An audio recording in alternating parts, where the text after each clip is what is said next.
Setelah itu Shin kemudian berpindah ke masa kecil Amo. Sang ibu lalu berkata jika ia akan membawanya ke tempat orang yang mencintai Amo. Dan ternyata dia membawa Amo menemui seorang pria tua.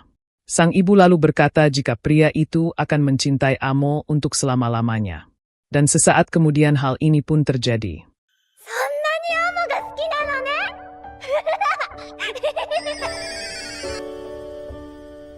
Amo yang polos tak mengetahui jika dirinya telah dijual ke pria tersebut. Setelah itu nampak Amo dibawa ke rumah yang ada di area terlarang Penta. Si pria dengan tatapan aneh lalu berkata dalam hati, jika mulai hari ini ia akan merawat Amo untuk selamanya.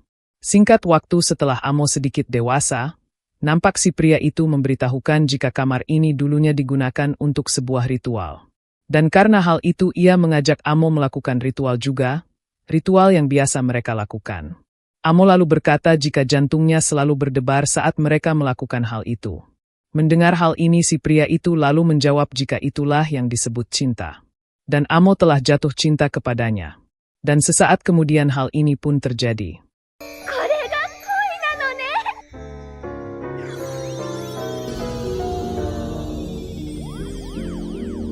Setelah itu nampak Amo tersenyum.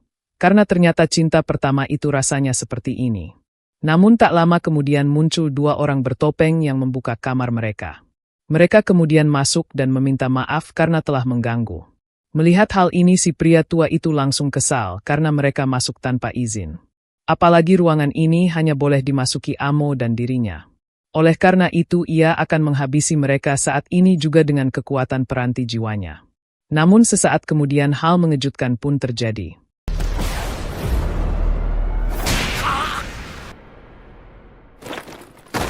Setelah membuatnya pingsan, mereka kemudian menyerahkan sepatu itu kepada Amo. Dia juga berkata jika Amo lebih pantas menggunakan sepatu ini.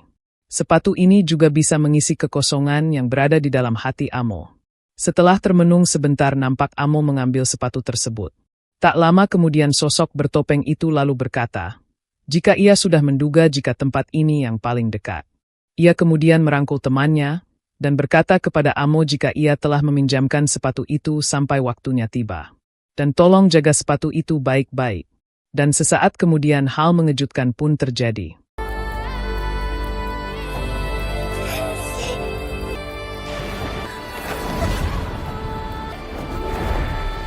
Melihat sosok itu terbang, nampak Amo sangat kagum dengan hal itu. Namun tak lama kemudian si pria tua kemudian bangun, dan menanyakan mengapa Amo mencuri sepatu itu darinya. Tak hanya itu dia juga menyiksa Amo, dan berkata jika dia tak pantas menyentuh benda itu. Amo lalu merasa, mengapa ini berbeda dengan biasanya. Biasanya ia tak merasakan suatu emosi, namun hatinya sekarang merasa gelisah. Dan apakah semua ini berkat sepatu tersebut? Amo pun meyakininya, karena mereka juga bilang jika sepatu ini lebih pantas dipakai olehnya.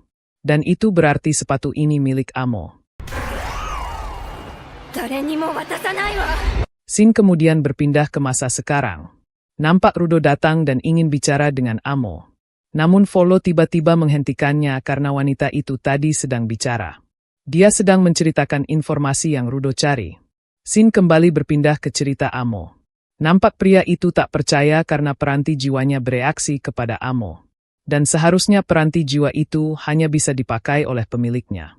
Amo lalu menjawab jika mungkin saja sepatu ini bukanlah milik dia. Ia mungkin tidak paham cara kerja peranti jiwa, tapi orang itu bilang sepatu ini lebih pantas dipakai olehnya. Selain itu dada Amo merasa terpenuhi saat di dekat sepatu ini. Rasanya seperti menemukan pecahan dirinya yang telah hilang. Dan oleh karena itu Amo lalu menanyakan, apakah boleh sepatu ini untuknya? Mendengar hal ini pria tua itu menolak dan berusaha merebut kembali sepatu itu. Ia lalu berkata jika Amo tak boleh mencuri barang orang lain. Tapi meski begitu Amo tetap berusaha mempertahankannya, karena ia sudah meminta izin. Apalagi malaikat itu bilang jika dirinya lebih pantas memakai sepatu ini. Amo kembali memohon agar pria tua itu mau memberikan sepatu ini untuknya. Tapi meski sudah memohon, pria itu tetap menolak permintaan Amo. Karena sepatu ini hanyalah miliknya seorang. Ia kemudian menyuruh Amo untuk melepaskan sepatu ini sekarang juga. Mendengar hal ini Amo tiba-tiba marah besar. mengapa pria tua itu tetap menolak padahal ia sudah meminta baik-baik. Dan katanya dia mencintai Amo, tapi permintaannya ini tetap ditolak. Dan setelah itu mereka pun saling berebut satu sama lain. Dan sesaat kemudian hal mengejutkan pun terjadi.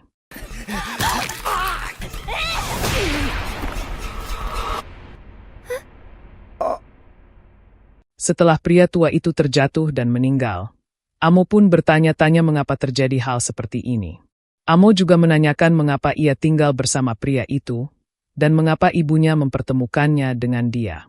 Meski dalam pikiran Amo merasa jika sang ibu telah menjualnya, namun Amo tak percaya dengan hal itu. Amo malah berpikir, jika ibunya melakukan hal ini supaya ia dicintai. Setelah itu kekuatan Amo pun bangkit. Banyak orang datang ke padang pasir ini, dan Amo ingin dicintai oleh banyak orang. Beberapa bulan setelah itu, malaikat itu pun kembali ke tempat ini. Namun kali ini hanya ada satu orang. Mendengar cerita Amo barusan, Volo pun bertanya-tanya apakah malaikat itu nyata. Zangka juga menimbuhkan, apakah mungkin malaikat yang dimaksud adalah Giver yang mempunyai sayap. Namun meski begitu Tamsi tak yakin, karena Amo punya kebebasan menghayal. Dan mungkin saja hal itu bukan sesuatu yang nyata. Rio juga bertanya-tanya, bagaimana mereka bisa menembus perbatasan langit tersebut. Setelah itu Engine lalu menanyakan, kira-kira kapan malaikat itu kembali dari dunia atas. Mendengar jika dia kembali 1 bulan yang lalu, Engine pun sadar jika saat itu Rudo juga baru tiba di dunia bawah. Dan sesaat kemudian nampak Rudo terkejut dengan sosok yang digambar Amo. Mengetahui jika dia datang ke dunia bawah dan mempunyai satu rekan. Hal itu membuat Rudo semakin bersemangat karena itu adalah informasi yang berguna. Ada kemungkinan dia mengejarnya, tapi Rudo tak peduli alasan itu. Dan kalau dia ada di sini, maka ia hanya perlu mencarinya. Dan apapun yang terjadi Rudo akan menemukan orang tersebut. Metode kembali ke dunia atas, alasannya menghabisi Regto, Rudo akan membuat dia mengatakan semuanya. Lalu ia akan membuat mereka meminta maaf di depan makam Regto. Melihat sikap Rudo barusan, Amo pun merasa jika dia mirip dengannya. Sarung tangan itu dan sepatu ini mungkin cocok dipakai orang yang kehilangan sesuatu. Dan barang-barang ini punya sesuatu yang bisa mengisi kekosongan yang ada di dalam hati mereka. Amo sudah mendapatkan kembali emosi yang seharusnya dirasakan seorang manusia. Tapi saat menjadi manusia, Amo mulai paham banyak hal. Meski Amo ingin hidup bersama orang lain dan ingin dibutuhkan, tapi Amo takut pergi meninggalkan tempat ini. Jadi ia menunggu orang lain datang ke sini, dan ia berusaha menjalin sebuah hubungan dengan orang yang mengunjungi taman kecil ini. Namun semuanya tak pernah berjalan lancar. Lalu sekarang Rudo ingin meminta maaf kepadanya, tapi itu tak perlu dia lakukan. Karena semuanya juga sama-sama bersalah. Mereka hanya tahu cara untuk memukul orang lain, makanya dunia ini takkan pernah berubah. Mendengar hal ini Rudo lalu mengajak Amo untuk belajar mengulurkan tangan dan berkomunikasi dengan orang lain sama-sama. Ia juga kurang paham caranya, tapi ia juga ingin belajar bersama Amo. Mendengar hal ini Amo pun tersenyum. Setelah itu nampak mereka pamit pergi. Amo tak ingin ikut, karena ia akan tinggal di sini untuk menenangkan pikiran terlebih dahulu. Namun meski begitu, ia mengajak Rudo untuk mengobrol di lain waktu. Tak lama kemudian Rudo dan yang lainnya pun pergi. Dalam perjalanan Engine mengatakan jika mereka belum tahu cara menyeberangi perbatasan.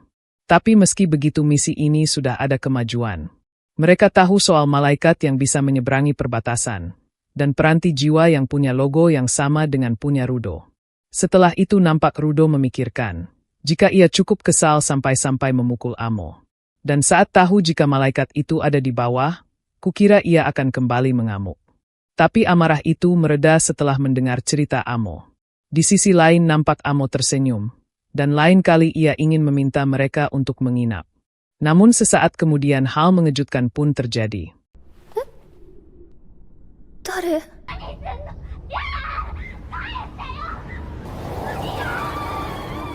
Setelah itu nampak Jabbar berada di area terlarang Penta. Meski padang pasirnya menyiksa banget, namun dia sudah mendapatkan sesuatu saat pergi dari sini.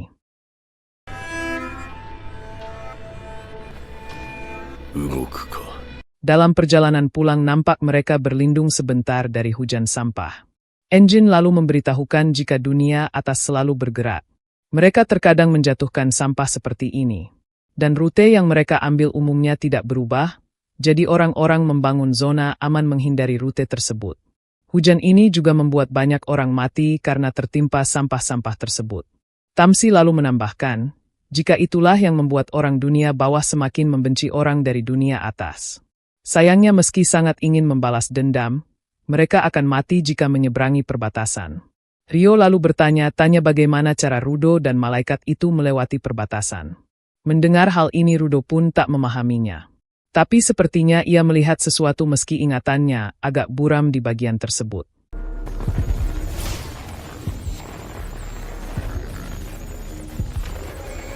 Tak lama kemudian nampak Semiu menelpon Engine. Mengetahui jika Engine dan yang lainnya akan pulang, Semiu lalu meminta mereka untuk pulang lewat pintu belakang. Karena sekarang ada beberapa hama yang mengganggu. Mendengar hal ini Rudo pun tak paham apa yang dimaksud Semiu. Setelah masuk dari pintu belakang, Engine lalu memberitahukan jika hama tersebut ialah Wakers. Setelah menyerang markas Cleaners, nampak para Wakers merasa senang dan menganggap jika keamanan markas ini sangat ampas. Dan ternyata mereka datang ke sini untuk merebut Rudo. Mereka kemudian menyuruh para Cleaners untuk menyerahkan orang dari dunia atas tersebut. Dan jika menolak maka mereka akan menjarah markas ini sampai habis. Mendengar hal ini Semiu lalu menjawab, jika ia tak takut dengan hama seperti mereka. Ia juga tak mengetahui mereka mendapatkan informasi ini dari siapa. Dan berani-beraninya mereka langsung menyerang markas ini dari depan. Mendengar hal ini pemimpin Wakers nampak tersenyum. Karena mereka telah menyiapkan strategi. Diketahui jika yang di depan saat ini hanya umpan. Karena ada beberapa orang yang ditugaskan untuk menyusup. Mereka dengan percaya diri lalu berkata, jika tak ingin markas ini berlubang, para Cleaners hanya perlu menyerahkan orang dunia atas tersebut. Namun sesaat kemudian mereka dibuat terkejut, karena markas itu sama sekali tak berlubang. Tak hanya itu para penyusup yang ditugaskan, juga tak bisa masuk meski menggunakan alat-alat tersebut. Semiu lalu berkata jika ingin masuk mereka harus izin terlebih dahulu, kepada orang yang disebut pengurung diri terkuat. Tak lama kemudian nampak Semiu datang untuk menyingkirkan mereka. Ia kemudian menyuruh para Wakers untuk menunjukkan kemampuannya. Merasa ditantang mereka pun kesal dan akan menyerang Semiu dengan rudal. Namun sesaat kemudian hal mengejutkan pun terjadi.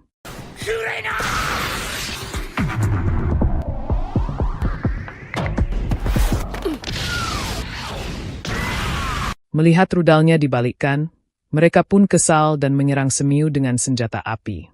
Namun dengan kekuatannya, Semiu bisa menghindari tembakan itu dengan mudah. Tak hanya itu dia juga menghajar mereka dengan tangan kosong. Singkat waktu nampak Semiu berhasil menghajar mereka semua.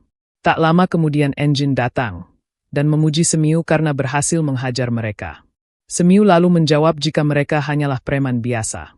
Dan jika ia sampai kalah berarti itu aib. Semiu lalu menginterogasi mereka, dan menanyakan siapa yang memberi informasi tentang orang dari dunia atas. Meski mereka tak menjawab, namun Semiu sudah bisa menebaknya. Dan Engine pun merasa jika sebentar lagi mereka akan meluncurkan serangan. Setelah itu nampak tim Akuta dan tim Gris sedang makan di bar. Rudo lalu menanyakan mengapa mereka masih bisa santai, bukankah markas baru saja diserang. Engine pun menjawab jika mereka semua perlu yang namanya penyegaran. Apalagi setelah kerja mereka harus makan bersama terlebih dahulu. Gris lalu menambahkan, tak peduli seberapa terpuruknya kondisi mereka saat ini, makan bersama rekan-rekan bisa membuatnya kembali bersemangat. Selain itu ini bukan pertama kalinya markas mereka diserang. Mendengar hal ini Rudo lalu menanyakan, apakah Semiu selalu mengusir orang-orang yang menyerang markas? Engine pun membenarkannya, dan selama itu bukan kemampuan dan strategi yang sangat unik, mustahil ada orang yang bisa menembus pertahanan Semiu. Mendengar hal ini Rudo pun menanyakan, mengapa orang sekuat itu bekerja sebagai resepsionis? Engine lalu menjawab jika kacamata Semiu yang disebut AS punya kemampuan untuk melihat. Dan konon, kekuatan itu tidak bisa mengalahkan monster limbah. Selain itu, dia juga mengidamkan kehidupan sebagai karyawati. Setelah mendengar hal ini, Rudo pun sadar jika tak semua Giver bisa mengalahkan monster limbah. Rio lalu menambahkan jika itu semua tergantung kepribadian Giver, dan cara mereka menggunakan peranti jiwanya. Jika orang itu ingin memanfaatkan objeknya sebaik mungkin berarti itu tipe penyerang. Sebaliknya jika orang itu tak ingin objeknya rusak dan disimpan baik-baik, maka mereka lebih mudah menjadi tipe pertahanan. Mendengar hal ini Rudo pun nampak kagum, dan ia ingin melihat banyak giver lain. Engine lalu menenangkannya, karena orang-orang yang akan datang sebentar lagi itu sangat unik.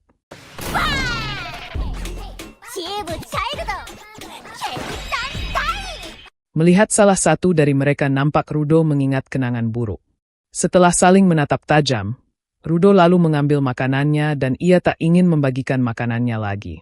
Tak lama kemudian nampak gadis yang memakai kostum itu menyapa Rudo. Namun sayangnya Rudo tak mengetahui siapa gadis tersebut. Mendengar Rudo tak mengingatnya, jelas saja membuat gadis itu merasa syok. Padahal saat pertama kali datang ke markas ia juga ada di sana. Melihat Rudo masih kebingungan, laki-laki itu kemudian meminta maaf karena mereka belum memperkenalkan diri. Diketahui jika gadis berkostum itu bernama Guita Happy Fantasia. Anak kecil itu bernama Der Santa, sedangkan ia adalah ketua tim Child yang bernama Bro Santa. Dan anggota tim Child bukan mereka saja, namun ia berharap mereka bisa akrab. Guita lalu meminta Rudo untuk menceritakan lebih banyak soal dunia atas. Mendengar hal ini Bro Santa lalu meminta Guita untuk tak bertanya soal itu di tempat umum. Engine juga menambahkan, jika Rudo menceritakan hal ini takutnya ada yang diam-diam ikut menyimak. Dan berdasarkan kesaksian para hama kemarin, mereka mendapatkan informasi soal Rudo dari pria asing di bar. Pria itu tiba-tiba mendekat dan berbagi informasi secara cuma-cuma. Engine pun merasa jika mereka sudah dijebak, demi menemukan titik kelemahan Cleaners tanpa membahayakan diri sendiri.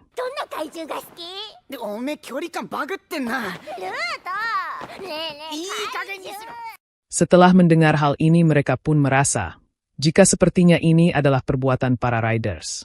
Engine pun setuju, apalagi ia pernah mendengar jika riders sekarang itu agak keras kepala. Di sisi lain bar, nampak Rudo merasa kesal karena mereka sama sekali tak waspada. Bersamaan dengan itu nampak pria berjubah menanyakan, apakah mereka sedang diincar oleh seseorang. Rudo pun menjawab jika ia tak mengetahuinya, dan mungkin saja mereka sedang diincar bandit atau sejenisnya.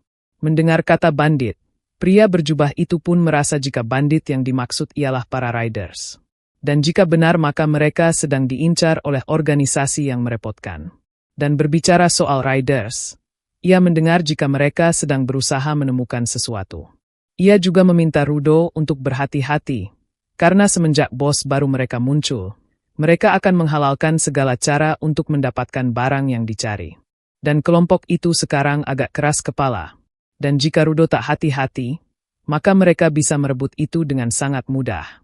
Setelah berkata hal demikian, pria berjubah itu lalu menunjukkan benda kepada Rudo, dan mengatakan jika para riders sedang mencari benda yang mirip dengan ini. Dan saat melihat benda itu nampak Rudo merasa terkejut, karena benda itu ialah sepatu milik Amo. Bersamaan dengan itu nampak orang yang berada di samping pria itu melepas jubahnya. Dan ternyata dia adalah gadis yang menjemput Jabbar sebelumnya. Tak lama kemudian pria itu juga melepas penutup kepalanya dan memegang leher Rudo. Ia lalu berkata jika dirinya ialah bos baru para riders. Ia juga menyuruh Rudo untuk jangan lupa memeriksa ramalan cuaca. Karena jika tidak dia tak akan bisa melakukan persiapan sebelum badai besar menerjang tempat ini. Mendengar hal ini Rudo pun marah besar dan mencoba menyerangnya. Dan bersamaan dengan itu nampak anggota Cleaners yang lain juga ikut menyerang. Namun secara tiba-tiba Choni mengeluarkan kekuatan peranti jiwanya, yang membuat mereka terhisap ke dalam portal tersebut.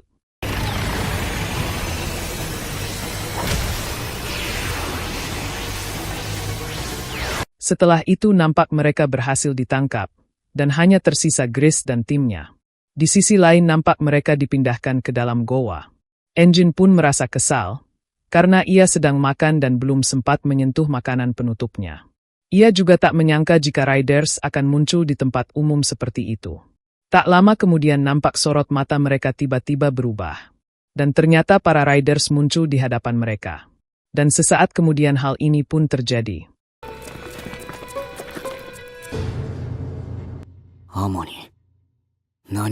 Setelah itu Engine lalu berkata, jika mereka bermaksud menangkap Rudo, tapi maaf saja mereka mendapatkan beberapa bonus. Ia juga menanyakan apa yang mereka rencanakan selanjutnya. Ketua Boss Riders itu lalu menjawab, jika Rudo sebelumnya mencemaskan Cleaners yang kurang waspada. Namun itu salah karena orang dunia bawah selalu hidup dengan penuh waspada. Karena itu mereka tidak pernah meninggalkannya. Dan itu juga alasan mengapa mereka ada di sini sekarang. Namun meski begitu Ketua Boss Riders sudah mengantisipasi semua ini.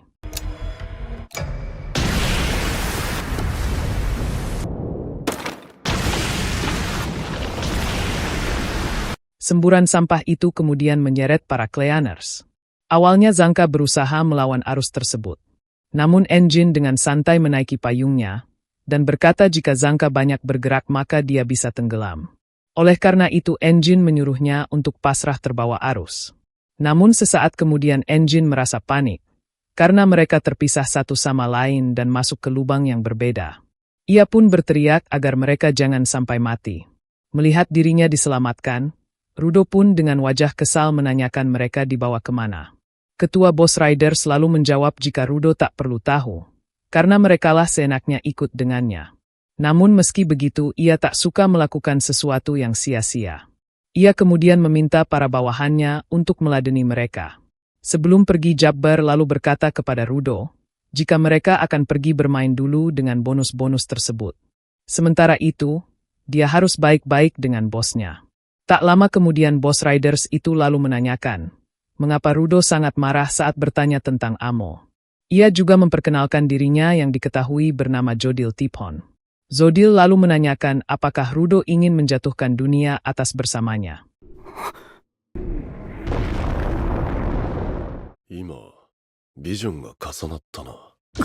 Meski Jodil berkata hal demikian, namun sebenarnya dia belum pernah melihat atau mengetahui dunia atas itu tempat seperti apa.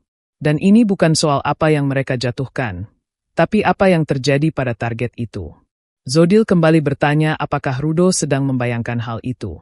Bukan soal apa yang dia sayang, tapi apa yang terjadi pada target yang membuatnya marah. Mendengar hal ini Rudo pun kesal, dan berkata jika dia jangan mengubah topik pembicaraannya. Karena sebelumnya ia menanyakan, apa yang telah dia lakukan kepada pemilik sepatu itu, dan dia bawa kemana para Cleaners yang lain. Mendengar hal ini Zodil lalu menjawab jika Rudo lah yang telah mengubah topik pembicaraannya. Ia sudah menjawab dengan caranya sendiri, dan selanjutnya giliran Rudo.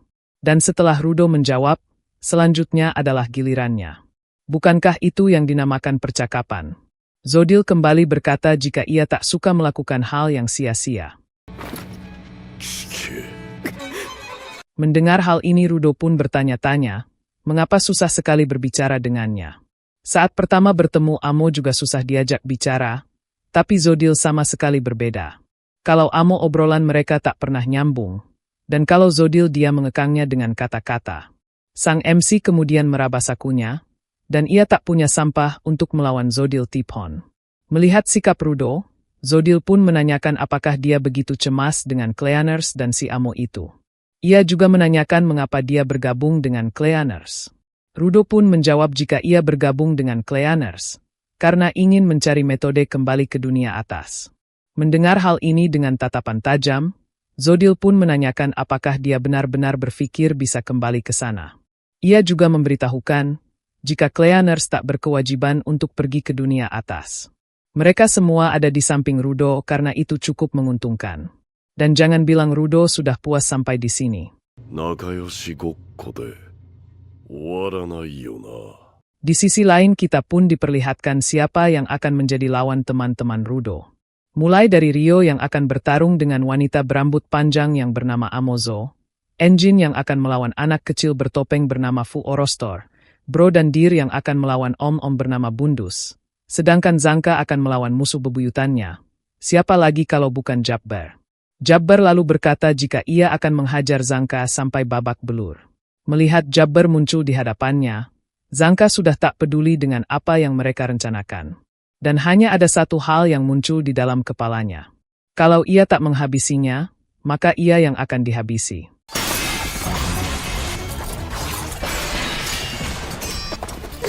Setelah beradu mekanik, Jabbar lalu menanyakan bunyi apa yang terdengar itu. Ia lalu menjelaskan, jika di sini benda semacam ini sering bermunculan. Ia tidak tahu ini terbuat dari apa, tapi saat disentuh kulitnya akan melepuh. Melihat Jabber menyentuh cairan itu dan merasa kesakitan, jelas saja membuat Zanka merasa heran apa yang telah dia lakukan. Namun secara tiba-tiba cakar Jabber berubah bentuk menjadi seperti cairan itu, yang membuat Zanka merasa terkejut. Jabber lalu menjelaskan jika cakar kanannya punya neurotoksin, jadi ia bisa menciptakan racun yang pernah ia coba sendiri. Setelah itu dengan wajah gembira, Jabber lalu menyerang Zanka dengan cairan tersebut. Namun sesaat kemudian Sin tiba-tiba berpindah ke tempat Guita. Nampaknya Guita sendirian dan ia tak mendapatkan lawan bertarung. Hal itu jelas saja membuatnya bertanya-tanya mengapa ia sendiri di sini. Namun tak lama kemudian ia melihat kehadiran Kecoa, yang malah membuatnya merasa senang. Berbeda dengan Rio yang nampak histeris saat melihat binatang tersebut. Melihat sikap Rio barusan Amozo pun nampak kesal. Mengapa Rio yang tinggal di dunia bawah dan anggota Cleaners malah takut pada Kecoa? Dan apakah anggota Cleaners memang selemah ini? Dan hal itu tentu saja membuatnya merasa kecewa. Rio lalu menjawab mengapa dia mengatainya seperti itu hanya karena Kecoa. Padahal itu tak seberapa, karena di Cleaners ada orang yang lari ke sana kemari karena dilempar tahi. Di sisi lainnya nampak Zanka berhasil selamat, karena ia membuat tameng dari tanah. Zanka lalu berkata jika Jabber memang sesuka itu dengan racun, maka lebih baik dia mandi saja pakai cairan ini.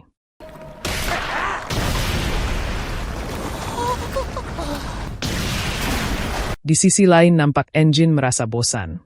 Mengapa lawannya hanya diam saja sedari tadi? Dan jika mereka mengincar Rudo dan para Cleaners hanya mengganggu, mengapa ia yang sendirian tak dikeroyok oleh mereka? Melihat sikap Engine barusan, Fu Orostor pun merasa jika pria ini sangat keren.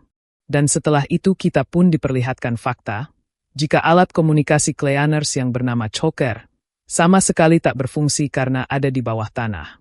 Di lain sisi nampak Amazo dan Rio mulai mengeluarkan peranti jiwanya dan bersiap untuk bertarung. Tapi sebelum itu Rio lalu berkata, jika ia tak begitu ahli dalam melawan manusia. Namun Amazo tak peduli, dan jika tak serius maka dia tak akan sempat menolong teman-temannya. Mendengar hal ini Rio pun tersenyum dan langsung mengaktifkan peranti jiwanya.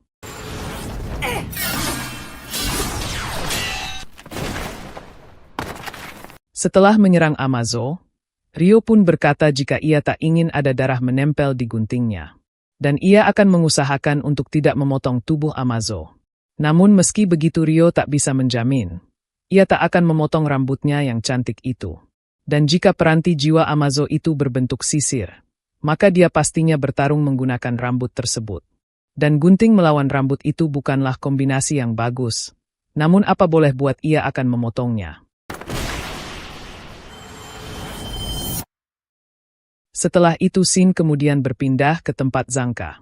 Meski saat ini Jabber seolah-olah mati, namun Zanka sadar jika dia masih baik-baik saja di bawah sana. Jadi Zanka menyuruhnya untuk keluar karena ia tak ingin menunggu lama-lama. Dan saat Zanka mengintipnya nampak Jabber tiba-tiba tertawa. Tak disangka peranti jiwa Jabber telah berevolusi. Dengan wajah gembira Jabber pun berkata, jika ia sekarang bisa menunjukkan dirinya yang sebenarnya tanpa menahan diri. Melihat hal ini Zanka pun terkejut, dan ia sadar jika selama ini dia belum bertarung dengan serius. Jabber lalu berkata jika Zanka boleh juga menunjukkan keseriusannya sekarang. Ia berkata demikian, karena tak mungkin kemampuan Zanka hanya mengayunkan tongkatnya saja. Di lain sisi, tak disangka tubuh Rio tiba-tiba tak bisa bergerak. Rio juga bertanya-tanya, mengapa ia kesakitan setelah menyentuh rambut Amazo. Amazo lalu menjelaskan jika saat menyisir rambut menggunakan sisir plastik, ia dengan mudah menghasilkan listrik statis. Berhubung peranti jiwanya terbuat dari plastik, jadi ia selama ini hidup dengan listrik statis. Itu artinya rambutnya bukan halus melainkan dialiri listrik. Amazo kemudian membalas perkataan Rio sebelumnya, jika gunting melawan rambut elektrik itu bukanlah kombinasi yang bagus. Di lain sisi nampak Choni sedang memeriksa pertarungan mereka satu persatu. Dan setelah itu Sin kemudian berpindah ke tempat Bro Santa. Nampak si Bro melarang Dir untuk tidak memasang wajah seperti itu meski dia adalah musuh. Ia melarang hal ini karena takut saat dewasa nanti keriput di wajahnya bakal bertambah. Melihat tatapan Dir, Bro pun paham jika dia sedang bertanya-tanya, mengapa mereka yang pergi makan berakhir di tempat seperti ini. Si Bro lalu meminta Deer untuk menganggap hal ini seperti pekerjaan mendadak. Lagi pula dia melompat masuk atas keinginannya sendiri. Si Bro sadar jika Deer selalu penasaran soal Rudo. Dan itu merupakan alasan mengapa Deer ikut ke sini.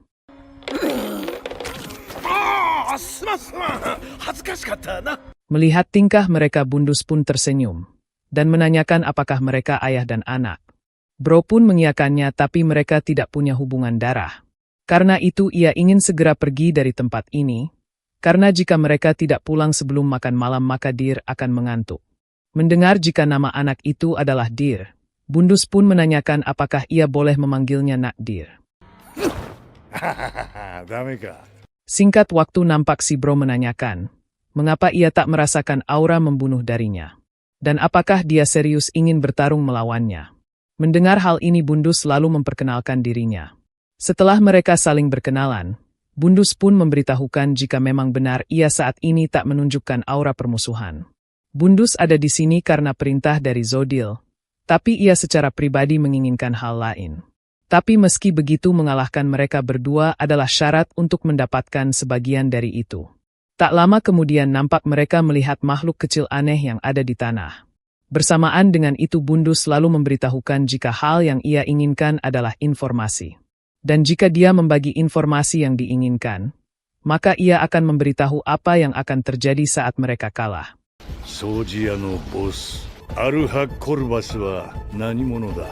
Di lain sisi nampak Semiu datang menemui bosnya, dan berkata jika ada keadaan darurat. Ia melaporkan jika 4 anggota Akuta termasuk Rudo, dan 3 anggota Child telah diculik oleh Riders, dan lokasi mereka belum diketahui hingga saat ini. Gris telah menghubunginya, dan menurut laporan mereka diserang oleh pemilik kekuatan teleportasi. Mereka juga meminta agar mengirimkan regu pencari. Semiu juga merasa kesal mengapa bosnya tak memakai choker, dan hal itu membuatnya kerepotan karena tak bisa langsung menghubunginya. Melihat sikap Semiu, Corvus pun paham dan memintanya untuk mengumpulkan orang yang bisa berangkat kapan saja. Dan soal lokasi mereka serahkan saja kepadanya, karena ia punya kenalan informan yang bisa diandalkan. Sin kemudian berpindah ke tempat Bundus. Nampak si Bro bertanya-tanya maksud dari Bundus sebelumnya, tentang siapakah sebenarnya Arka Corvus. Dan jika dia bermaksud menggali informasi penting mengenai Cleaners lewat pertanyaan ngasal, maka ia tak akan menjawab pertanyaan yang akan merugikan Cleaners.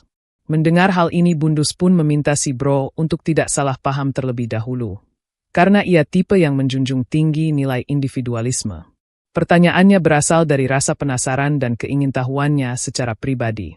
Jadi apapun jawaban mereka nanti, informasi ini tak akan bocor ke pihak Riders. Karena ini hanya pertukaran informasi di antara mereka. Si Bro boleh curiga dan memilih tutup mulut. Tapi selama dia tak menjawab maka ia tak akan menyerang. Mereka juga tak bisa pergi dari sini dan hanya waktu tidur yang akan datang. Mendengar hal ini si Bro pun mengiyakannya, tapi sebagai gantinya ia akan menjawab sesukanya. Mendengar hal ini Bundus pun tersenyum dan menanyakan apa makanan kesukaan Corvus. Mendengar pertanyaan aneh itu, jelas saja membuat si Bro merasa heran dan tak habis pikir. Meski begitu ia tetap menjawab jika Corvus menyukai yang manis-manis. Tak hanya itu pertanyaan selanjutnya juga aneh-aneh. Mulai dari apa yang dia lakukan saat pergi keluar, sejak kapan dia bergabung dengan Cleaners, dan apakah dia pernah melihatnya menggunakan peranti jiwa. Dan semua pertanyaan itu si Bro menjawab tidak tahu, karena ia memang tak mengetahuinya. Si Bro juga nampak tertekan, karena sebenarnya ia ingin menjawab dengan ngasal. Tapi pertanyaan dia itu hanya menanyakan hal-hal biasa, yang membuatnya jadi canggung sendiri. Melihat keadaan Deer, si Bro pun harus segera memikirkan cara atau wajahnya akan penuh keriput. Dan kenapa ia selalu ada di posisi yang serba salah. Setelah itu Bundus lalu berkata jika pertanyaannya telah selesai. Dan sekarang adalah gilirannya. Jika mereka kalah maka Riders akan menjadikan mereka persembahan untuk monster limbah.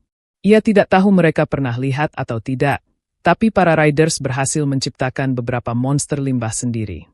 Mendengar hal ini si Bro pun sadar jika informasi ini sangatlah penting untuk diketahui. Bundus lalu berkata jika informasi yang Bro berikan setara dengan informasi yang ia berikan. Terlepas dari betapa misteriusnya dia, fakta dia menyukai makanan manis berhasil menjadikannya lebih manusiawi. Sekarang ia sudah tahu banyak soal Corvus, dan dia pandai menyembunyikan itu di depan rekan-rekannya. Sin kemudian berpindah ke tempat Zanka. Jabbar lalu berkata jika Zanka tak perlu menyembunyikan kekuatannya lagi. Ia juga mengira jika Zanka sama sepertinya yang terlalu sering melawan orang yang lebih kuat, hingga harus menahan diri saat melawan orang biasa, atau mereka takkan bisa mengalahkannya. Ia suka bertarung dengan serius dan terus-terusan melawan. Dan jika ia masih belum bisa menang juga, maka ia akan makin bersemangat. Karena itu apa ia boleh menaruh sedikit harapan ke Zanka, dan berharap bahwa ada orang selain bosnya yang bisa mengalahkannya.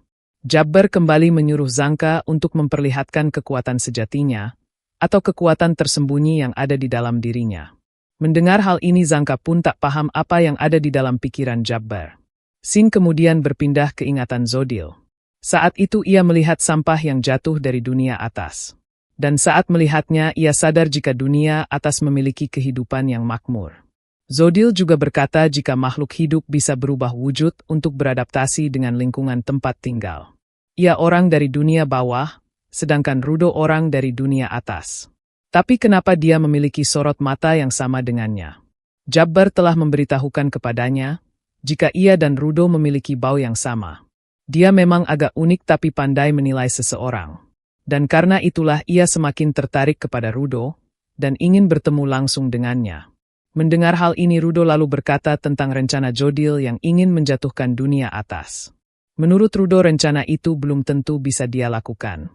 Terlebih lagi ia tak terpengaruh oleh orang lain, karena ia ingin pergi ke dunia atas dengan kehendaknya sendiri, untuk menghajar orang-orang yang ingin ia hajar. Dan jangan seenaknya menganggap ia mirip dengan dia dan melibatkan mereka para Cleaners. Mendengar hal ini Zodil lalu memberitahukan, jika di antara orang-orang dunia bawah ada orang yang menyembah sampah dari atas dan menganggapnya sebagai karunia dari langit. Entah itu sampah organik yang membusuk, atau limbah kayu yang menembus tulang dan menghancurkan tubuh mereka. Tetap saja mereka melihatnya sebagai karunia dan menghormatinya. Lalu mereka juga memaksakan itu pada orang lain.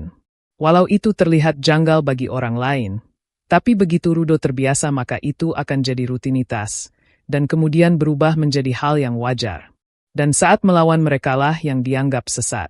Mendengar hal ini Rudo pun mengingat kenangan pahitnya saat berada di dunia atas.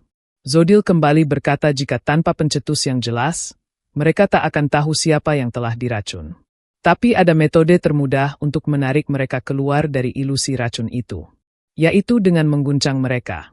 Guncangan itu hal yang sangat praktis, karena ia bisa menyeret keluar isi hati seseorang. Dan Rudo pastinya sudah pernah merasakan hal seperti itu. Berkat guncangan yang Jabbar berikan, dia bisa menjadi seperti itu.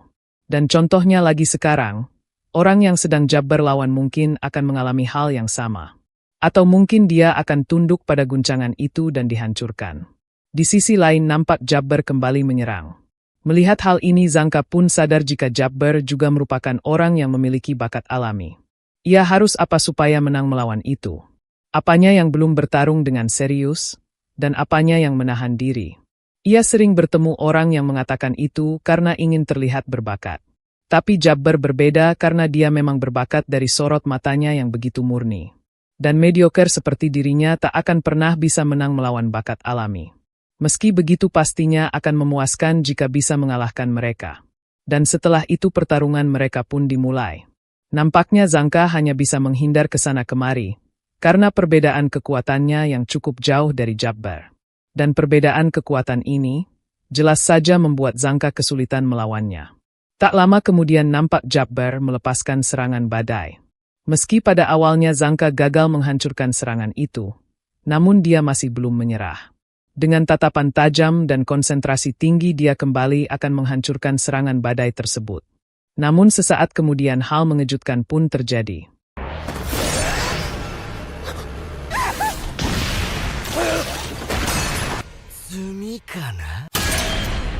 Tak disangka Zanka berhasil menahan serangan itu dengan mulutnya. Dia kemudian berusaha mengambil tongkatnya, sambil mengingat kenangannya dengan seseorang. Dengan penuh kegigihan Zanka berkata jika ia tak boleh mati sampai ia bisa membuktikannya. Zangka kemudian mendaratkan serangan yang membuat tulang rusuk Jabbar patah. Tak hanya itu, dia juga meninjunya hingga membuat Jabbar terpental. Jabbar pun kesal karena Zangka telah mematahkan tulang rusuknya dan mendaratkan pukulan di bagian tersebut. Zangka kembali menyerang Jabbar dengan pukulan berturut-turut. Namun Jabbar berhasil menghindari serangan itu dan malah menyuruh Zangka untuk menunjukkan kekuatannya lagi. Mendengar Jabbar terus-terusan menganggap ia belum serius, jelas saja membuat Zangka merasa kesal karena ia tidak seperti itu. Tapi meski demikian dia tak perlu cemas, karena meski hanya mediocre ia pasti bisa menghajarnya.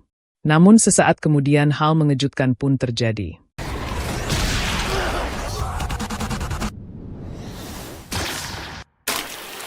Sayangnya Zangka terkena sabetan cakar kiri milik Jabbar, yang membuatnya langsung tersungkur. Jabbar dengan wajah senang lalu menjelaskan, jika cakar kirinya dalam mode serius bisa menggunakan 3 racun terbaru yang ia punya. Dan saat melihat Zangka histeris kesakitan, Jabbar pun merasa heran karena tadi dia bilang jika ini lebih mending daripada tahi. Dan sesaat kemudian hal menyedihkan pun terjadi. Setelah itu Shin kemudian berpindah ke masa lalu Zangka. Nampak sang ayah berkata kepada Zangka, jika keluarga Nijiku telah mewarisi darah mulia dari generasi ke generasi. Dan keluarga ini mulai dari dirinya, kedua kakak Zangka, semuanya telah menjadi pengawas neraka, dan bertanggung jawab untuk mengelola dunia bawah. Hai. Setelah itu nampak seorang guru berpidato kepada murid baru, jika ada banyak ancaman di dunia bawah. Contohnya monster limbah, hujan sampah, dan penyakit yang diakibatkan zat terkontaminasi. Tapi mereka tak boleh lupa, jika ancaman terbesar adalah manusia itu sendiri. Dan pengawas neraka memiliki peran penting dalam mengawasi manusia. Serta hal yang menanti mereka setelah memasuki Akademi Pelatihan Pengawas Neraka Pusat, adalah ujian yang ketat dan pesaing yang kuat. Mereka akan bersaing untuk menjadi pengawas neraka yang lebih kuat. Dari kejauhan nampak 2 kakak kelas sedang membicarakan perihal siswi baru yang luar biasa berbakat. Bersamaan dengan itu nampak Zangka lewat di samping mereka. Melihat kehadiran Zangka, kedua murid itu pun merasa jika aura di sekitar Zangka berbeda dengan mereka semua. Hal ini terjadi karena dia adalah putra pemilik tanah di kota ini. Dia merupakan keturunan berbakat dari keluarga Nijiku, yaitu keluarga elit yang semuanya menjadi pengawas neraka. Hal itu dibuktikan dengan Zangka yang menempati peringkat teratas di kelas. Kedua murid itu juga merasa, jika Zangka saat lulus nanti akan menduduki tahta emas. Berbeda dengan mereka yang biasa saja, yang tak akan bisa menang melawan orang dengan bakat alami. Dan diketahui fakta jika Zangka diam-diam berjuang dengan sangat keras. Mulai dari belajar hingga latihan terus-menerus. Tak lama kemudian seorang guru datang, dan memberitahukan jika belakangan ini tingkat kejahatan Giver terus meningkat. Itu artinya mereka harus jadi pengawas neraka yang sama kuatnya dengan Giver. Mereka telah melalui pelatihan yang ketat selama 3 tahun ini, dan akademi selalu menerima orang-orang berbakat dengan tangan terbuka. Setelah itu nampak guru memperkenalkan salah satu murid berbakat kepada mereka. Dia tumbuh di wilayah kumuh, tapi kemampuannya tak perlu diragukan lagi. ここから知ることになる。本物を前にした自分の弱さと強さを。Setelah itu dijelaskan jika tahta emas adalah kursi paling mewah di akademi ini. Dan hanya siswa terbaik dari tahun ajaran itu yang diizinkan duduk di atas kursi tersebut. Setelah itu nampak semua murid merasa terkejut, karena Zangka yang dianggap keturunan berbakat kalah dengan wanita itu. Sang guru kemudian memuji kehebatan murid baru tersebut, karena dia telah mengalahkan seluruh siswa di kelas ini dalam latih tanding pertama. Dan ia sudah menduga jika kemampuannya itu sangat asli. Sang guru yakin jika dia akan bisa menduduki tahta emas tersebut. Dan diketahui jika nama gadis itu adalah Hyo. Meski menerima pujian dari sang guru, namun Hyo malah diam dan langsung pergi dari sana. Melihat sikap wanita itu, para murid pun merasa kesal karena dia bersikap acuh tak acuh. Mereka juga menganggap jika gaya bertarungnya kasar dan tanpa teknik dasar. Tak hanya itu mereka juga mencari alasan mengapa kalah dari gadis tersebut. Namun sesaat kemudian nampak seorang murid berkata, jika Zangka juga kalah dari gadis tersebut. Zangka! いや、Zangka juga berkata jika ia senang bisa melihat gaya bertarung yang tidak biasa. Dan sepertinya ia masih kurang latihan. Dan ternyata meski Zangka menerima kekalahan ini dengan wajah tersenyum. Namun nyatanya Zangka sangat kesal dengan hasil ini. Meski Zangka berusaha sangat keras untuk mengalahkan Hyo di latih tanding, namun sayang usahanya selama ini belum membuahkan hasil.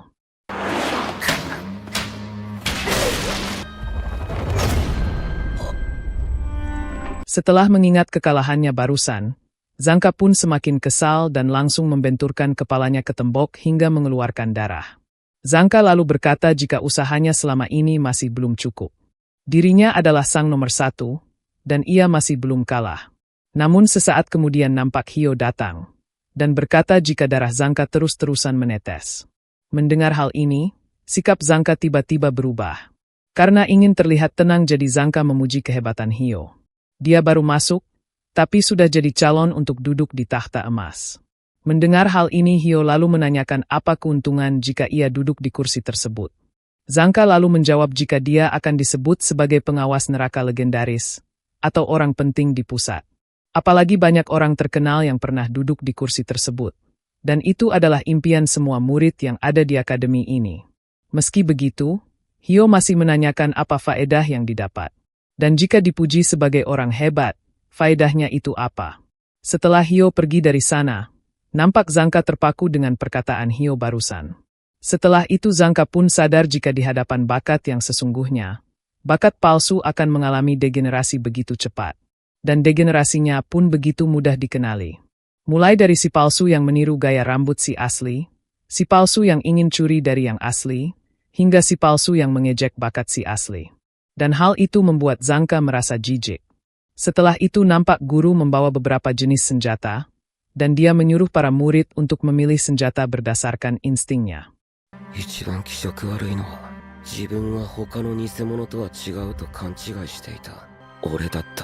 Singkat waktu nampak Zangka bertemu dengan Enjin dan juga Ryo.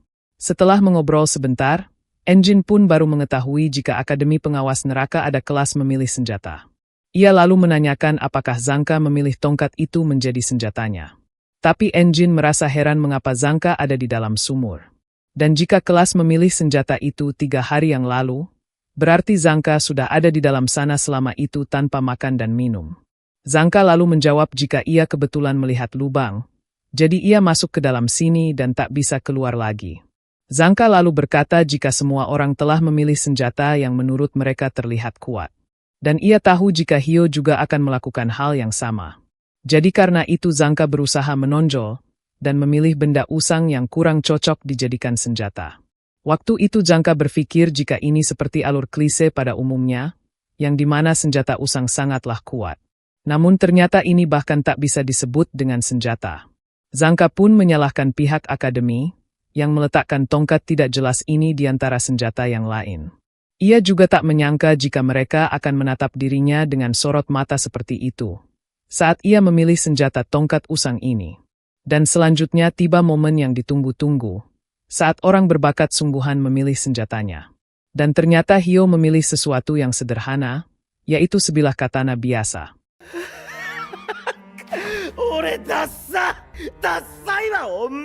Zangka juga berkata, jika ia rupanya hanyalah seseorang yang ingin disebut punya bakat alami.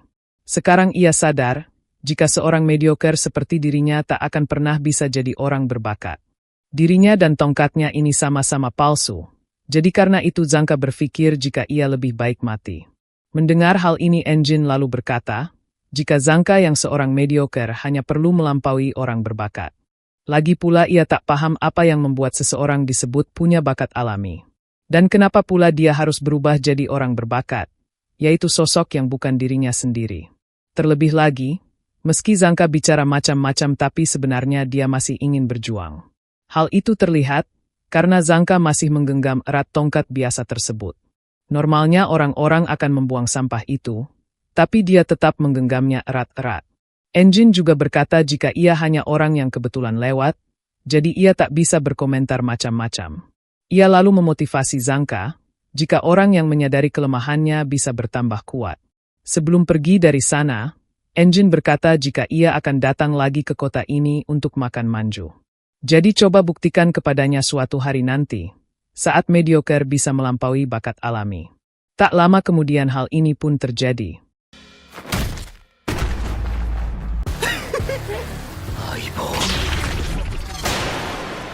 Setelah memanggil tongkatnya, Zanka lalu berkata jika ia belum boleh mati sebelum bisa membuktikannya. Biar ia tunjukkan kekuatan yang terpendam seorang mediocre. Namun ternyata scene ini merupakan hayalan Zanka, akibat terkena racun halusinogen milik Jabber sebelumnya. Setelah menari dengan wajah gembira, Jabber lalu menanyakan bagaimana rasanya terkena racun itu. Jabber juga mengungkapkan, jika ia mendapatkan racun itu dari orang yang berusaha membunuhnya. Ilusinya sangat hidup hingga sulit dibedakan dengan kenyataan. Setelah itu nampak Jabber melihat Zanka yang sedang tertawa. Melihat hal ini Jabber malah melakukan hal demikian.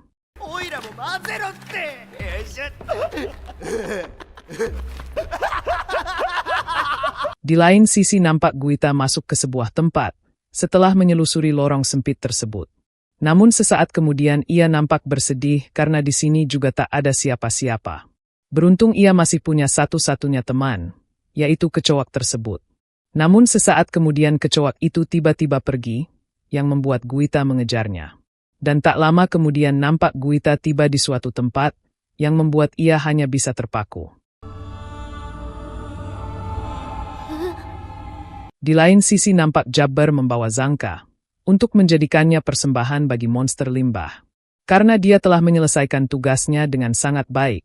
Jadi Jabber tak sabar ingin melihat hadiah dari bosnya. Namun sesaat kemudian hal mengejutkan pun terjadi.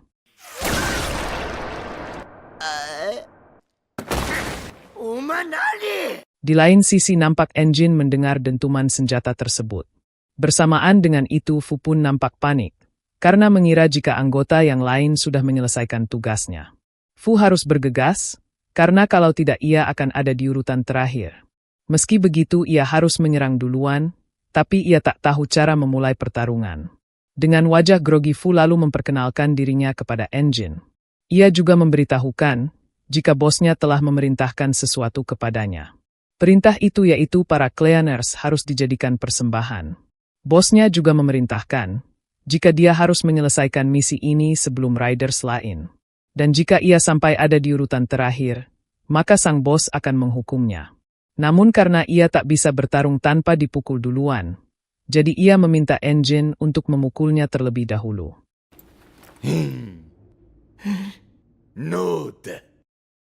Scene kemudian berpindah ke beberapa saat sebelumnya. Nampak kita diperlihatkan pertarungan antara Ryo melawan Amozo. Nampak Amozo menyerang Ryo dengan serangan listrik dari rambutnya. Tapi beruntung saja Ryo berhasil menghindarinya.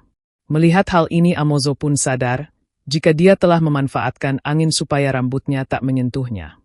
Menyadari kelemahan Riders tersebut, Ryo kemudian kabur yang membuat Amozo merasa kesal dibuatnya. Ryo nampak bersembunyi, yang membuat Amozo naik pitam. Riders itu pun sadar jika Ryo berniat melakukan serangan kejutan. Amozo sangat membenci perempuan yang hanya bisa melarikan diri. Dia kemudian menyuruh Ryo untuk keluar. Dan jika Ryo memang pejuang, maka hadapilah dirinya secara langsung. Dari tempat persembunyian nampak Ryo tersenyum, karena ternyata tebakannya benar. Diketahui jika setruman dari rambut Amozo tidak bertahan selamanya. Tapi sayangnya serangan Ryo barusan gagal, karena Amozo berhasil mengelak.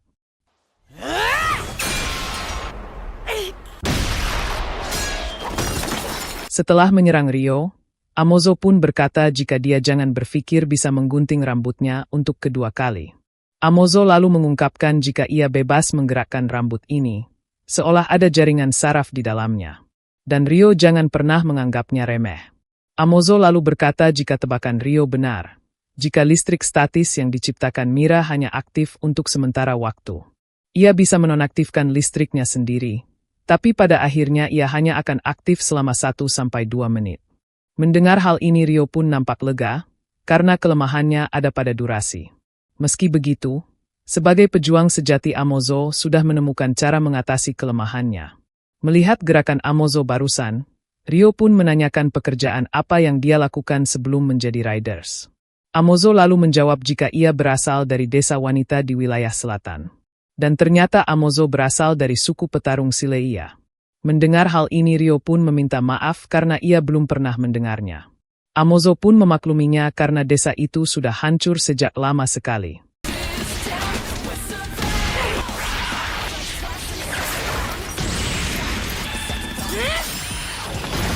Setelah melewati pertarungan yang sengit, Amozo pun berkata jika Ryo masih termasuk kategori kucing. Mendengar hal ini Ryo lalu melihat area sekitar, dan menanyakan apakah tak akan ada orang yang mendengar jeritan minta tolong jika ada di sini. Amozo pun menjawab jika itu benar, jadi Ryo tak akan bisa lari lagi. Ia lalu menenangkannya karena saat semua udah selesai nanti, dia dan teman-temannya akan menjadi persembahan. Namun sesaat kemudian hal mengejutkan pun terjadi.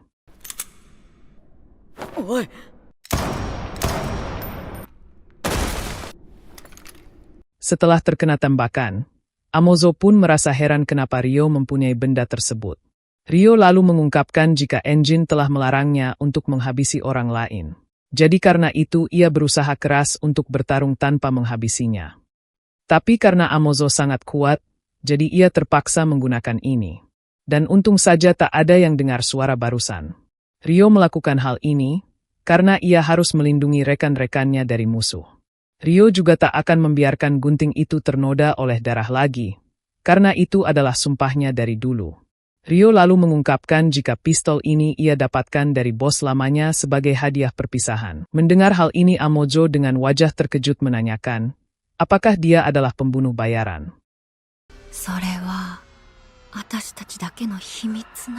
Ryo juga berkata jika dia beruntung, karena kalau saja Enjin tidak mengekangnya maka nyawa Amozo mungkin sudah melayang. Dia mungkin tak bisa bergerak, tapi ia tidak menembak organ vitalnya. Sekarang Ryo akan pergi mencari rekan-rekannya, dan karena itu ia menanyakan di mana mereka berada.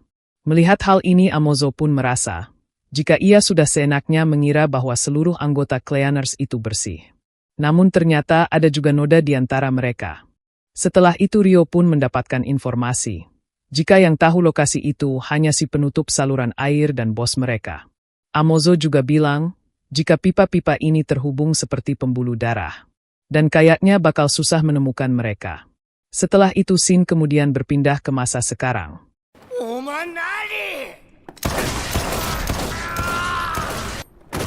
Setelah menembak Jabber hingga sekarat, Ryo pun berkata jika dia itu orang yang sangat gigih jadi tak akan mati dengan mudah. Setelah itu nampak Ryo memeriksa keadaan Zanka. Melihat dia masih hidup jelas saja membuat Ryo merasa bersyukur. Tapi meski begitu Ryo sadar jika Zanka terkena racun yang berbahaya. Tak lama kemudian dia pun membawa Zanka pergi dari tempat ini. Di lain sisi nampak Choni menemui bosnya. Ia lalu melaporkan jika Jabber menang, Amozo kalah, Fu belum mulai bertarung karena menunggu Enjin menyerang duluan. Sedangkan Bundus sedang mengobrol dengan duo yang mirip ayah anak itu, dan menanyakan informasi seputar bos Cleaners. Setelah mendengar laporan ini, Zodil pun sadar jika ternyata anggota Cleaners itu lebih kuat dari bayangannya. Mendengar hal ini dengan wajah kesal Rudo menanyakan apa yang terjadi dengan mereka. Nampak Zodil tak memperdulikan pertanyaan Rudo, karena saat ini mereka akan pindah tempat.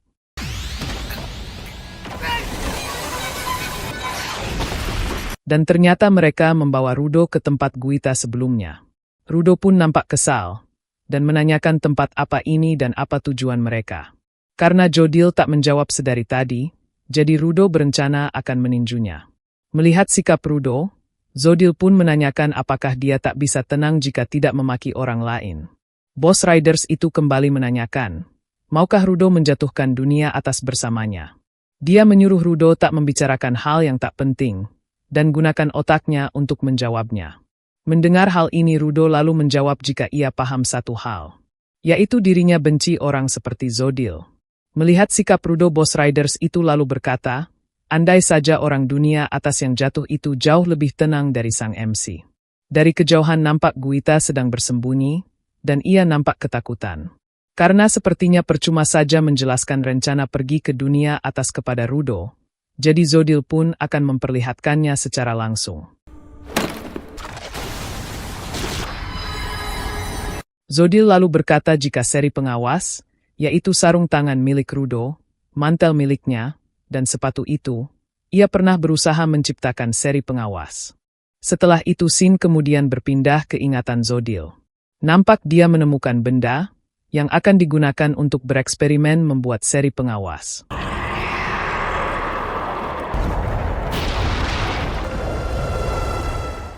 Setelah mengingat hal itu, nampak benda yang mengisap sepatu milik Amo sebelumnya mengeluarkan akar yang menempel di dinding. Zodil lalu berkata jika dibandingkan dengan peranti jiwa lain, seri pengawas ini menempati urutan paling tua. Energi yang terkandung di dalamnya melampaui batas perhitungan. Dan pemilik seri ini pasti memiliki anima yang sangat kuat. Serta apapun yang Zodil lakukan, ia tak pernah bisa menciptakan seri pengawas baru. Namun dalam proses eksperimen tersebut, ia telah menciptakan sesuatu yang berbeda. Sin kemudian berpindah ke ingatan Zodil sebelumnya. Merasa percobaannya gagal, ia pun membuang benda tersebut. Namun saat ia akan pergi hal mengejutkan pun terjadi. Zodil lalu berkata, jika Cleaners pasti pernah melihat peranti jiwa yang menggerakkan monster dunia bawah. Mendengar hal ini Rudo pun langsung mengingat tentang peranti jiwa yang berada di inti monster limbah yang ia lawan.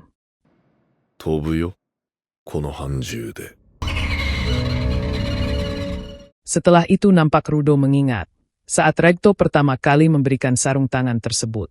Dan setelah mengingat hal itu, Rudo pun sadar jika ada beberapa seri pengawas.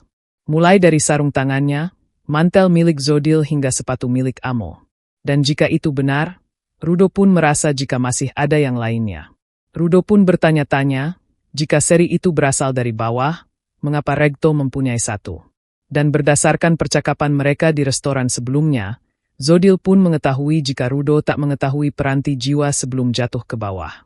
Hal itu cukup aneh, mengingat orang dunia atas yang tidak tahu peranti jiwa, bisa memiliki peranti jiwa berkualitas tinggi seperti seri pengawas. Apalagi mereka tetap waras bahkan setelah menjadi giver seri tersebut. Setelah mendengar hal itu Rudo pun menanyakan apa sebenarnya benda ini. Zodil lalu menjelaskan jika benda-benda ini pernah dipakai oleh seorang manusia. Dan sebagai sesama pengguna Rudo seharusnya paham, jika seri ini memiliki energi tak terbatas. Karena seri pengawas diciptakan oleh satu orang manusia. Zodil pun bertanya-tanya kehidupan seperti apa yang dia jalani hingga bisa menciptakan benda sekuat ini. Jika benda ini digunakan oleh seseorang yang sudah terpenuhi, jejak-jejak kehendak atau anima yang kuat akan mengalir dan membuatnya gila. Mendengar hal ini Rudo lalu berkata jika ia sudah memakai sarung tangan ini sejak dulu sekali. Tapi ia tak gila. Ketua Riders itu pun membenarkan hal ini, karena mereka bisa menggunakan seri pengawas dengan normal. Dan alasan mereka tak menjadi gila, mungkin karena mereka telah kehilangan bagian penting dari kemanusiaan entah di mana. Mendengar perkataan Zodil barusan, Rudo pun langsung mengingat kenangan pahitnya saat berada di dunia atas. Melihat Rudo patah semangat Zodil pun langsung mempertanyakannya. Karena bukankah itu pula yang membuatnya memiliki kekuatan sebesar ini? Rudo pastinya penasaran, jika seseorang dapat menggunakan seri ini tanpa kesulitan apapun. Apa yang akan terjadi jika dia menggunakan semua bagian dari seri tersebut? Dan demi mencapai tujuannya Zodil harus tahu jawabannya. Oleh karena itu ia perlu melakukan eksperimen. Untuk berjaga-jaga ia mencoba menciptakan imitasi seri pengawas. Meski eksperimen itu gagal, namun kegagalan itu tidak sia-sia. Dengan inti yang terbuat dari imitasi seri pengawas, monster limbah imitasi ini terus berevolusi setiap mereka memberikan persembahan berupa peranti jiwa.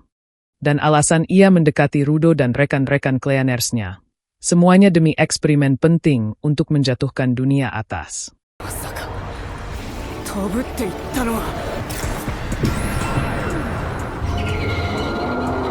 Zodil kembali berkata jika mereka yang berada di dalam monster limbah ini akan pergi menyeberangi perbatasan. Dengan begitu mereka akan tahu siapakah yang akan bertahan hidup dan siapakah yang akan mati. Ramalan cuaca itu juga tidak sia-sia, karena badai yang menarik sedang terbentuk. Di lain sisi, saat Guita mendengar jika mereka berada di dalam monster limbah yang akan menyeberangi perbatasan, hal itu jelas saja membuatnya merasa terkejut.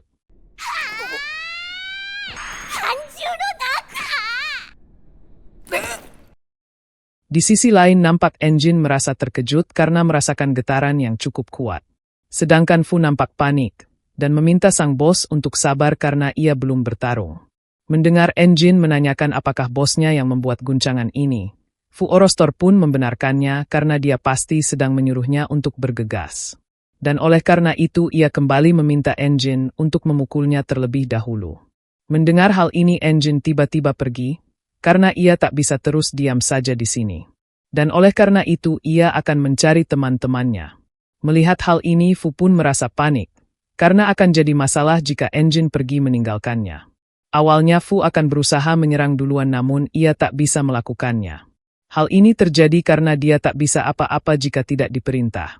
Meski Jodil berkata jika ia harus mengatasi kelemahan ini, namun ia tetap tak bisa melakukannya. Dan oleh karena itu ia kembali memohon agar Engine memukulnya.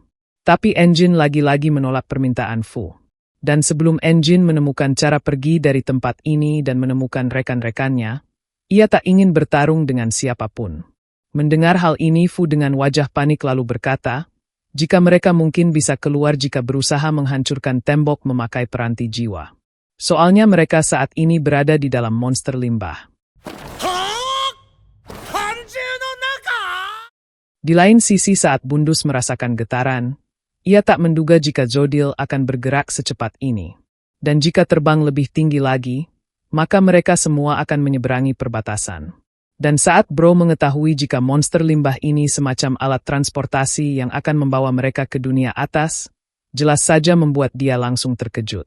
Di lain sisi nampak Engine berkata jika para Cleaners tak ahli melawan manusia. Meski ia punya banyak pertanyaan, namun saat mendengar monster limbah berarti ia harus bertindak. Dan apakah Riders sudah lupa siapa itu Cleaners? Di lain sisi nampak Bro dan Dir Santa mengaktifkan peranti jiwanya. Diketahui jika peranti jiwa mereka bernama Claude dan Centralian. Melihat mereka tiba-tiba mengaktifkan peranti jiwanya, Bundus pun sadar jika para Cleaners akan bersemangat saat melawan monster limbah. Bro lalu berkata jika ia sama sekali tak menyangka bisa bertemu monster limbah sebesar ini. Namun meski begitu ia merasa heran, mengapa mereka baik-baik saja saat tak memakai masker. Padahal semakin besar monster limbah maka makin banyak zat berbahaya yang keluar. Dan ternyata Bundus pun juga tak mengerti tentang hal ini. Setelah itu nampak Bro mengikat Dir dan berkata jika mereka harus segera menyelesaikan ini. Dan saat melihat Dir dilempar begitu saja, jelas saja membuat Bundus merasa heran. Dengan wajah kaget ia pun bertanya-tanya, apakah anak itu bermaksud menghancurkan dinding.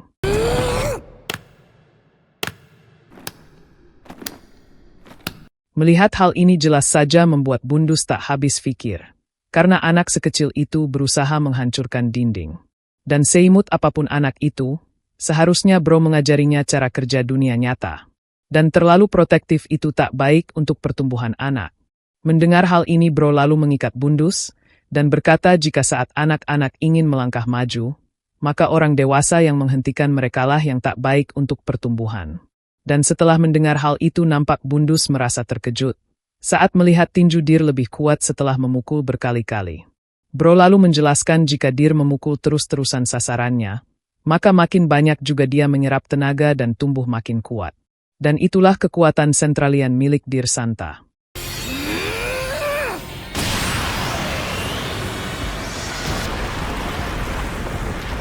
Sayangnya meski dinding itu berlubang cukup dalam, tapi itu masih belum cukup untuk menerobos kulit monster limbah raksasa tersebut. Tapi meski begitu Bro merasa jika Dir bisa meninju sepuasnya, dan dia bisa menjadi lebih kuat. Melihat hal ini Bundus pun tertawa, dan ia nampak kagum dengan kekuatan Dir. Dan jika dia menjadi lebih kuat, maka Bundus akan menghentikan pertumbuhan itu dengan tangannya. Setelah itu nampak Bundus mengaktifkan peranti jiwanya yang bernama Hands. Dia kemudian melepaskan diri dari pengikat tersebut, dan akan mencegah mereka kabur dari tempat ini. Dan jika lancar ia ingin menang dan mendapatkan hadiah. Namun sesaat kemudian hal mengejutkan pun terjadi.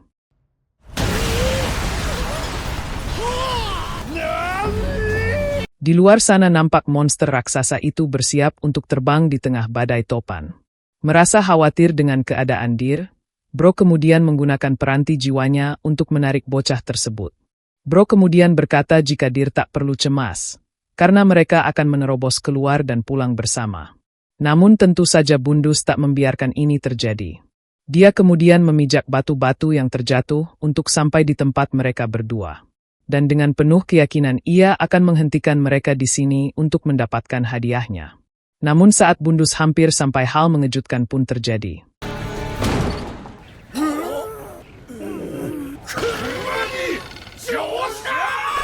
Karena tiba-tiba berada di dalam mobil jelas saja membuat mereka merasa panik.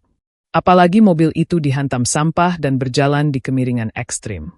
Di tengah kepanikan itu nampak hal kocak terjadi.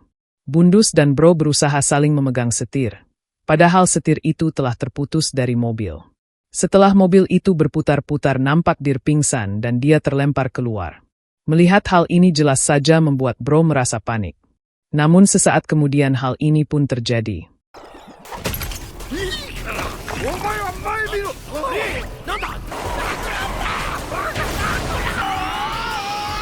Karena tak sudi mati konyol seperti ini, jadi Bundus pun mengeluarkan peranti jiwanya untuk menghancurkan benda-benda yang akan menabrak mobil tersebut. Dia kemudian menyuruh Bro untuk membelokkan mobilnya, untuk masuk ke pipa besar yang ada di sana. Meski dirasa mustahil, beruntung si Bro mendapatkan ide cemerlang. Dia kemudian mengeluarkan peranti jiwanya untuk meraih tiang listrik. Hal ini membuat mobil itu berbelok, dan pada akhirnya mereka berhasil masuk ke dalam pipa tersebut. Tak disangka di dalam sana ada Engine dan juga Fu. Melihat mereka keasyikan semobil dengan anggota Riders, jelas saja membuat Engine menanyakan hal ini. Mendengar hal ini Bundus lalu meminta untuk tidak menodongkan payung tersebut. Melihat keadaan Fu, Bundus lalu menanyakan mengapa dia tiduran di sini, dan mengapa dia belum mengalahkan lawannya. Dengan wajah bersedih Fu lalu menjawab, karena dia tak mau menyerangnya duluan. Saat ia memberitahu tempat ini, Fu berpikir jika dia bakal semangat untuk menyerang memakai peranti jiwanya. Namun tiba-tiba dia pergi karena ingin mencari rekan-rekannya. Engine lalu berkata jika ia tak mau melakukan itu, karena Fu pasti membalasnya. Tak lama kemudian Bro lalu memberitahukan agar Engine jangan terlalu santai. Karena kalau tak segera keluar mereka bisa mati. Dia lalu menjelaskan jika Riders telah menerbangkan monster limbah ini untuk menyeberangi perbatasan. Seperti yang diketahui jika manusia akan mati jika melewatinya. Mendengar hal ini Engine lalu mengingat perkataan Rudo yang ingin kembali ke dunia atas. Dan jika itu terjadi maka sekarang, Rudo mungkin saja bisa kembali ke dunia atas.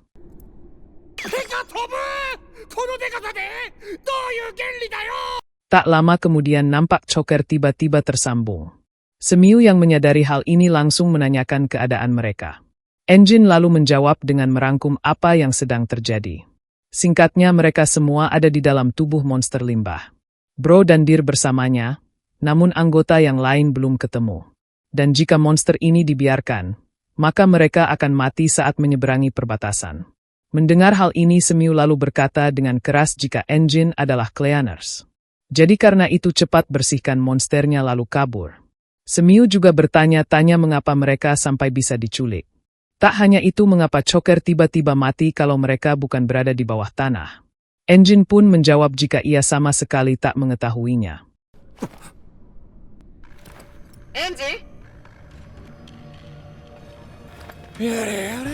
Engine akan berusaha mencari jalan keluar bersama mereka semua.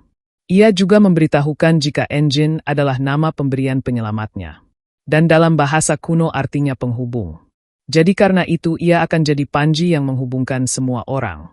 Mendengar hal ini Semiu pun mengerti, dan ia pun menyerahkan masalah ini kepada Engine. Ia juga memberitahukan jika bantuan sedang menuju ke sana. Dan dari penjelasan Engine barusan Semiu sudah mengetahui posisinya. Karena ia mendapatkan info dari bosnya yang berasal dari informan. Dan saat ini bantuan sedang menuju ke sana. Di lain sisi nampak Zodil berkata kepada Rudo, jika tiap 6 tahun badai sampah akan terjadi. Dan hari ini tepat di 6 tahun tersebut. Ia juga mengatakan jika monster limbah ini akan terbang mengikuti angin. Dan dia saat ini sedang bersiap. Kalau bisa Zodil tak ingin menumbalkan Rudo, karena dia tahu banyak soal dunia atas. Oleh karena itu ia menyuruh sang MC ikut dengannya ke dunia atas. Dia bisa mencapai tujuannya dan mengakhiri penderitaannya. Berbeda dengan Cleaners yang tak memberikan apapun kepada Rudo. Mereka hanya peduli membersihkan monster limbah. Bersenang-senang tanpa otak sebelum kena batunya. Zodil menganggap jika hidup mereka konyol. Ia juga memberikan satu nasihat kepada Rudo untuk membuang hal yang tak berguna. Jika sang MC punya tujuan dan keyakinan, maka buanglah sampah tersebut. Setelah mendengar hal ini, Rudo pun menemukan nama yang cocok untuk sarung tangannya. Nama itu dari era manusia yang mengurangi limbah lingkungan dan memanfaatkannya secara efektif. 3R 俺の宝物にぴったりな名前だろ。 Rudo juga sadar jika baik sampah atau manusia, tak ada yang tak berguna. Bahkan bertemu dengan Zodil pun tak sia-sia. Karena sang MC sadar apa yang ia punya tak dimiliki oleh Zodil. Itu adalah teman-teman yang mau mengulurkan tangan kepadanya. Meski bukan kerabat, tapi mereka memberikan tempat pulang bagi sampah pemarah seperti dirinya. Mereka juga tak menganggap orang dunia atas yang bermasalah ini sebagai beban. Dan mereka telah menerima dirinya apa adanya. Baik di bawah atau atas, selain Regto yang mengakuinya adalah mereka semua. Sang MC tak akan melupakan amarah dan dendam ini, namun itu saja tak cukup memuaskannya sekarang. Dan inti dari ceramah panjangnya tadi, mereka akan hidup, main bersama, lalu ia akan balas dendam sepuasnya.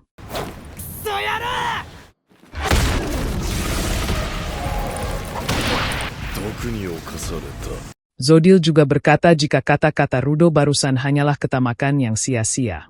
Dan ia punya ramalan untuk sang MC. Setelah amarah dan teman, yang akan masuk ke tubuhnya adalah penyesalan.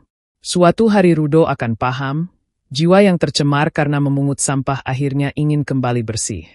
Mendengar hal ini Rudo lalu menjawab, jika Zodil hanya iri karena ia mempunyai teman. Zodil pun merasa tak terima, dan menanyakan di mana teman-teman Rudo sekarang. Namun sesaat kemudian hal mengejutkan pun terjadi.